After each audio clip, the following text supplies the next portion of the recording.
నీ జీవితంలో ఉన్న ప్రాబ్లం ఏంటో నీకు తెలుసా? నువ్వు దాని గురించి ఆలోచించే విధానం. ఆబ్జెక్టివ్లీ స్పీకింగ్, నువ్వేం కావాలనుకుంటున్నావో, నువ్వేం కోరుకుంటున్నావో అని నీ దగ్గర ఉన్నాయి, కానీ నువ్వు అన్హ్యాపీగా ఉన్నావు. ఎందుకు? Lack of appreciation. ఇది ఒక ప్రాక్టీస్ కాకపోయినా కల్టివేటెడ్ ట్రేడ్ చేసుకున్నాం. The solution to the most of the problems is మీరు ఆలోచించే విధానం మార్చడమే.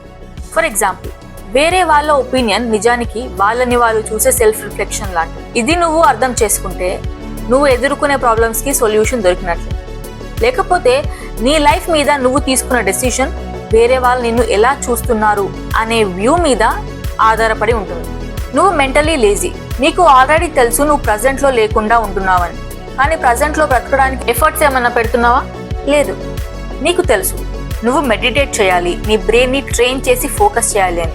So it doesn't become negative, కానీ నువ్వు చాలా ముఖ్యమైన విషయంలో లేజీగా ఉన్నావు. And that's your biggest problem. నువ్వు చేంజ్ కంటే కూడా కంఫర్ట్ గురించి ఎక్కువ ఆలోచిస్తున్నావు. ఒక చిన్న అన్కంఫర్టబుల్ సిచ్యువేషన్ ని డీల్ చేయడానికి నీ లైఫ్ ని చేంజ్ చేసే ఒక పెద్ద స్టెప్ ని తీసుకోలేకపోతున్నావు. లైఫ్ లో నెక్స్ట్ ఏం జరుగుతుందో తెలియదు, బట్ మంచిగా స్టార్ట్ చేయడానికి ఆలోచిస్తున్నావు. అన్కంఫర్టబుల్ గా ఫీల్ అవుతున్నావు. ఎందుకు? భయమా? నువ్వు కాన్షియస్ గా నీకు మంచి వాళ్ళు కారు అనే పీపుల్తోనే నువ్వు హ్యాంగ్ అవుట్ అవుతున్నావు. నీ గురించి కేర్ చేయని వాళ్ళ గురించి ఆలోచిస్తున్నావు, లేదా వాళ్ళు అనుకున్న విధంగా నువ్వు బిహేవ్ చేయాలని వాళ్ళని ఇన్స్పైర్ చేస్తున్నారు. ఇంకో మాట చెప్పాలంటే they bring out the worst in you. అయినా కూడా వాళ్ళతోనే ఉండాలనుకుంటున్నావు. నీ ఓన్ ఐడియా ఎవాల్వ్ అవ్వనివ్వవు. You are stuck in your old 3-5 years back person లాగా. ఎందుకు? నువ్వు అలా ఉంటేనే వాళ్ళందరికి కంఫర్టబుల్ గా ఉండగలుగుతావా? చేంజ్ అయితే వాళ్ళకి ఏమైనా అన్కంఫర్టబుల్ ఫీలింగ్ కలిగిస్తావా? చేంజ్ అయితే వాళ్ళకి ఏమైనా ఇబ్బంది అవుతుందనా? వాళ్ళ ఇబ్బంది కోసం బ్రతుకుతున్నావా? న్యాచురల్ గా ప్రాబ్లమ్ సొల్యూషన్ కంటే కూడా నువ్వు అనుకున్నదే రైట్ అని నువ్వు అనుకుంటున్నావు. అది కరెక్ట్ చాయిసేనా? నీ ఐడియా మీద ఉన్న పిచ్చి నమ్మకంతోని బ్రూటల్ రియాలిటీని చూడలేకపోతున్నావు. సరే, నీకు నువ్వైనా అపాలజీ చేసుకుంటున్నావా, లేదా వేరే వాళ్ళకైనా అపాలజీ చేస్తున్నావా? నువ్వు రాంగ్ అంటే తీసుకోలేకపోతావు కదా. నీ ఈగో హిట్ అవుతుందని నువ్వు అడ్మిట్ కూడా చేయలేవు కదా. అలా నీ చేంజ్ కోసమైనా ఒక ముందు అడిగేస్తున్నావా? లేదు. మరి నువ్వేం చేయగలవు నీ ఈగోతో? నీ లైఫ్ లో ఫుల్ రెస్పాన్సిబిలిటీ ఎవరిది? మరి నువ్వు ఎప్పుడు తెలుసుకుంటున్నావు? నువ్వు ఎవరి కోసం వెయిట్ చేస్తున్నావు?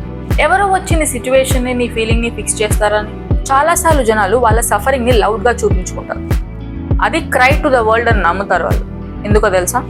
విషయం ఎంత చెడ్డదైతే అంత ట్రాన్స్పరెంట్ గా ఉండడం వల్ల వాళ్ళ ప్రాబ్లం ని ఎవరో ఒకరు వచ్చి ఫిక్స్ చేస్తారని. నీ రెస్పాన్సిబిలిటీ జనాల చేతిలో పెడితే అది న్యూస్ ఛానల్ అవుతుంది తప్ప ఆ ప్రాబ్లం ని ఎప్పుడు నువ్వు ఫిక్స్ చేయలేవు. గుర్తుపెట్టుకో. హ్యాపీనెస్ అంటే మీరు మంచి ఫీలింగ్ అని అనుకుంటున్నారేమో, కాదు. అది ఒక బేసిక్ ఫీలింగ్. అయినా మీరు ప్రతి ఫీలింగ్ ని బాగా ప్రాసెస్ చేయగలరు. ప్రతి ఎమోషన్ ని మీరు ఫీల్ అవ్వడం వల్ల మీరు నార్మల్ స్టేట్ ఆఫ్ కంటైన్మెంట్ కి తొందరగా వస్తారు. High on good feeling is bad for your health. You need to feel every bit of emotion. నీకు మంచి లైఫ్ ఉంది. I know you have a great life. At the end of the day, it's just about choosing to focus on it. Let go of overthinking and just enjoy the moment. Don't let past mistake weigh you down. Everyone make them. Do something small each day that make you smile.